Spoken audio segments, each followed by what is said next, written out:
Welcome to the updated red hybrid gameplay guide here, guys. I'm focusing more on the full red line and the base with the BT21 support, and this gameplay right here is going to show you why I actually been enjoying this build so much, because I definitely miss those UNGA BUNGA days. We're playing against Digimon, which is a very powerful and really cool deck as well at the moment. It can go for explosive OTKs at the same time. I am running quite a lot of the UKO bases after all, just to help us cycle, find our pieces, find our hybrids, grab our tamers so we can set up. So I just Digivolve one in the back and then pretty much set up a Takuya, which is going to be the BT12 one, which is really good. It's a memory setter. It allows us to gain memory back as we aggressively attack over and over, which gives us a lot of versatility when it comes to plays. Push out the UKO for sure, go ahead and search and grab what we need, and pretty much gonna go ahead and grab the white UKO. This is pretty much almost UKO rushing at this point. And before Digivolving, I'm trying to see how I want to play around the memory gauge. So I'm gonna go ahead and pretty much consider Digivolving into the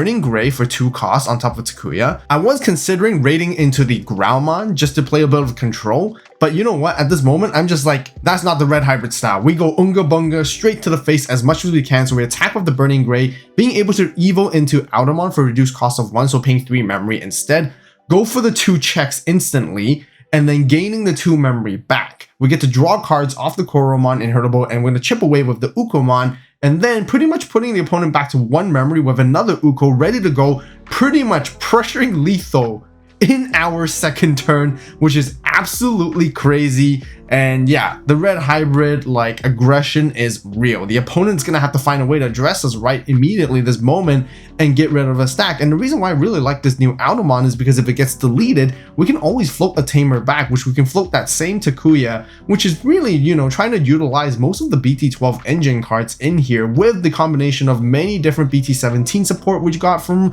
over time as well, which is really sick. The opponent climbs up into Wargrowl. Wargrowl is going to Digivolve into Megidra for cost reduction and pretty much go for 2 checks in one go, self-delete and resolving a bunch of on-deletion effects, which is going to nuke the board alongside, which honestly I don't mind as much because I'm still going to be getting my on-deletion value off of the Outermon to play my Takuya back either way. With that, they're going to trash our security as well and gain 2 memory, and then as long as I play the memory setter Takuya, I pretty much start my turn at 3 memory back here. And I pretty much have the lethal play anyways too in my hand with all the winning pieces that I need. The opponent is going to float the Wargrowl back from the trash off of the on-deletion of Megidramon, mill another 2 cards, which I don't think is really going to give them the defense that they need to stop us from further attacking, unless they play some sort of ace, maybe Megidra ace, I'm not too sure, but we're just going to go with it anyways. Push out UKO, search, which I did forget to hatch my egg here because I got a little excited. I was like, okay, I can definitely do this turn. I'm going to go into the new Aguni, which is going to allow me to tuck the Outer underneath, which I'm going to tuck the older Outer because I want to stop any security effects from happening, just in case. Something that might Crimson Blaze, something that might delete us. We'll just go ahead and attack with Aguni, evoing into Burning Gray for free as we attack with it, gaining extra 3000 DP and piercing. And my intention is as soon as the check happens, we're going to gain 2 memory off of Takuya. Before the battle actually happens in security, we can Digivolve the Burning Gray into an Outermon with its own effect, and then completing the last check, and now our DP is higher, beating that Gallantmon in BT13. The security option is not going to matter anyways, and we get to finish off with Ukomon on the side. That one was sure a crazy fast game. So this next game we're facing off against Necromon, and we are going first, and we're definitely gonna mulligan this hand just because we don't have a rookie. We want to find a tamer so we can have pretty much the same kind of hand that we get to set up in the previous one.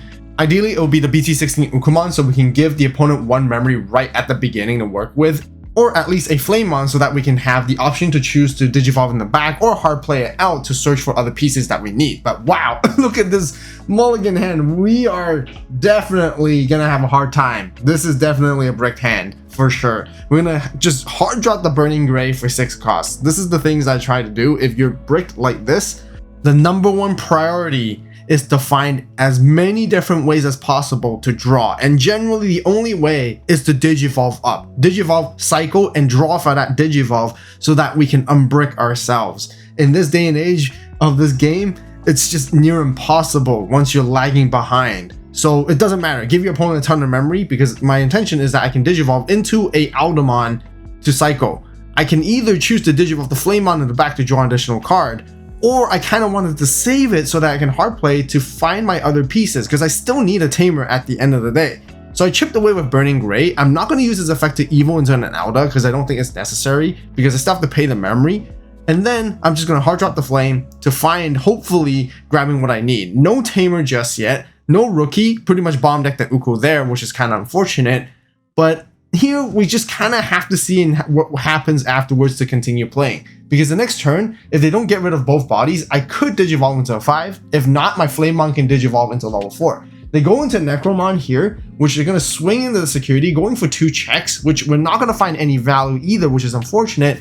But with the Necromon, it deletes our Flamemon, and when it gets deleted, the Soulmon, I believe, also gets to delete our level 4 or lower, which is going to be our Burning Greymon on the board. Now we're left with nothing but 2 memory, but this is where we thankfully drew into our Uko, and then I'm going to put the other Uko at the front, so then now potentially I can gain a bit more memory, but most importantly, I need the BT21 to cycle. I need it so then I can find a Tamer and establish it that way, because again, as long as I establish 1 Tamer, I can then start digivolving into my hybrids and start comboing off that way. Playing from behind does kind of feel bad for sure. The opponent is going to try to continue and cycle and digivolve up. You have no idea how glad I was when I saw all the Tamers revealed off analog, as they have to trash all of them. But they go into Phantomon here using Execute, which allows them to attack at the end of turn and even allowed them to attack our unsuspended Digimon, getting rid of our Uko, self-deleting afterwards, gaining memory, and the analog is going to gain another, putting us to 1 only.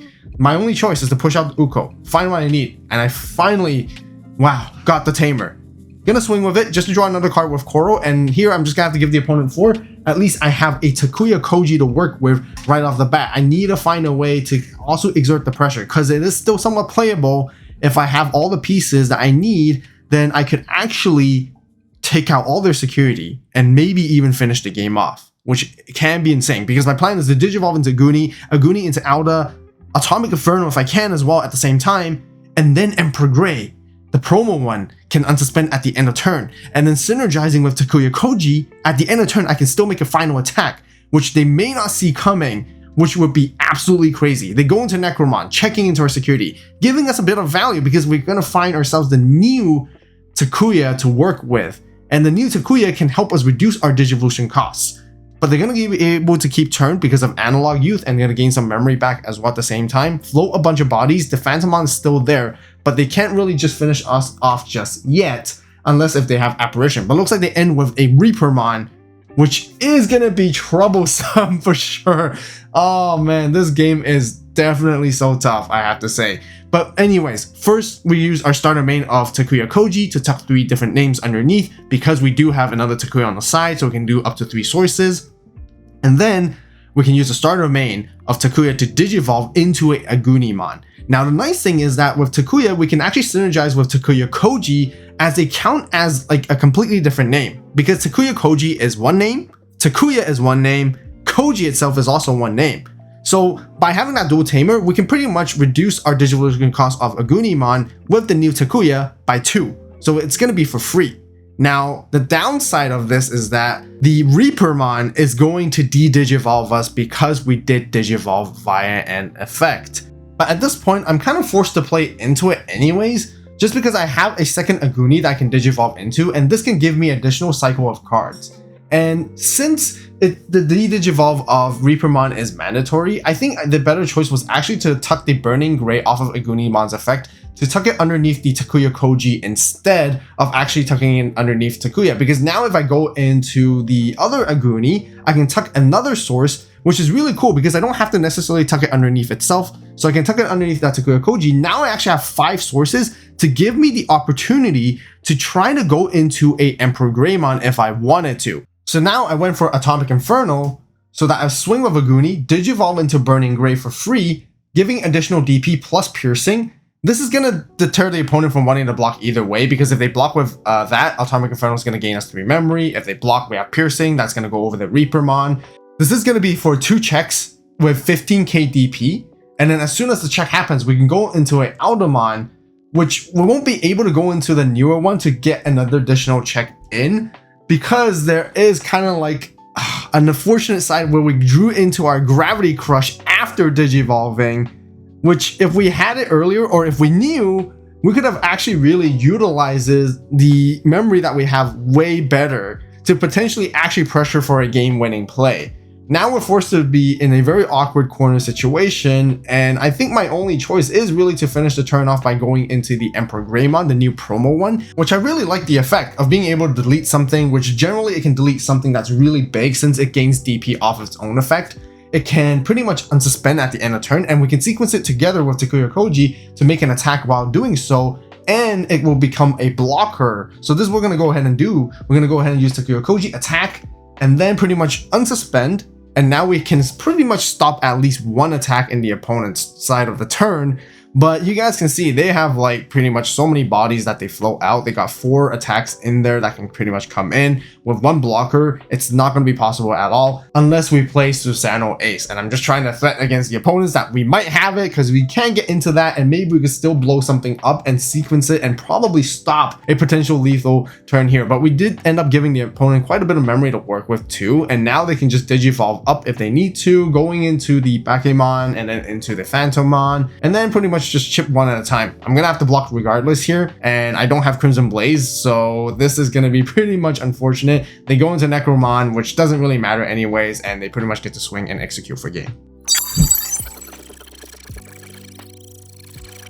This game, we're facing off against Medusamon, the battle between the red decks to see which one is better. Both very highly offensive heavy, Unga Bunga style, with doing a lot of security checks. And we're gonna try to do as much as we can. So we're gonna start with our hand. We're gonna Digivolve into Flamemon at the back and pretty much establish the Takuya as soon as possible. The new one I really like is because it really just synergizes so well with the aggression and the whole playstyle of the full red line of you're always trying to attack into your opponent's security. As soon as you're attacking your opponent's security, you have to play out another Tamer, which unfortunately we don't have just yet. But I just feel like, you know what, just Digivolve into the Burning Greymon for cost reduction and just start cycling is really what I'm gonna go for. And being able to do that allows me to pretty much attack, and I could swing and raid into the Metromon if I wanted to, and go into the Automon, which is pretty much massive in DP, and I get to Digivolve into that Automon for absolutely 0 cost, which is insane, because the old Automon reduces the cost by 2 as long as I'm Digivolving on top of a Digimon that has a Tamer underneath.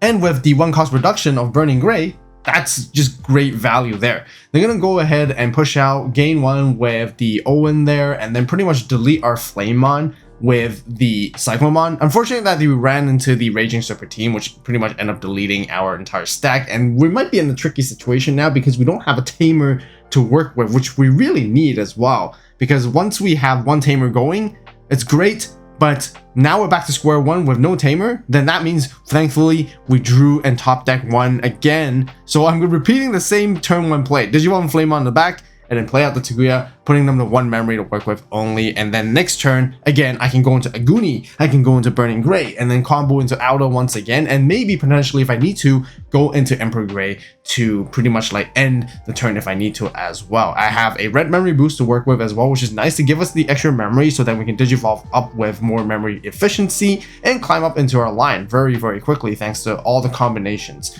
Now the opponent has 1 Cyclomon to work with at the moment, so they're looking to pretty much cycle and find pieces perhaps. Not too sure what they're missing, but they're pretty much gonna go grab a Agumon, Digivolve it into the back, maybe they swing and go into a Lamiamon perhaps with the Gigimon effect, or maybe they just try to climb up into another level 5 that they may have and pretty much gonna have to sit there. They're not gonna be able to get into their Medusa this exact turn. Checking into our Agunimon, which is 5k, but their Cyclomon is pretty much at 7k with the 5k Blaze and the extra 2k off the Agumon that they have in their inherent effect.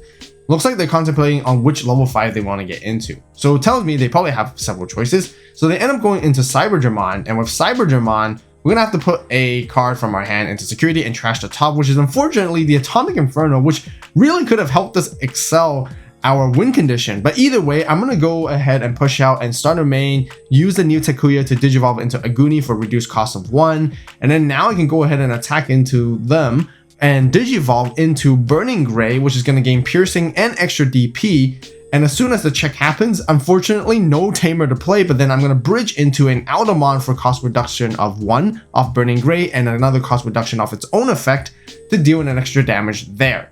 And then afterwards, I'm just trying to see, they only have a rookie to work with on their end. It might be pretty difficult for them to pretty much like climb up and push up and do a bunch of things in the following turn. So I'm trying to see how much memory do I really want to give them. Of course, I want to give them as low as possible because then they won't be able to, you know, easily climb into Medusa, and they're gonna have to give us a lot more memory to work with afterwards too.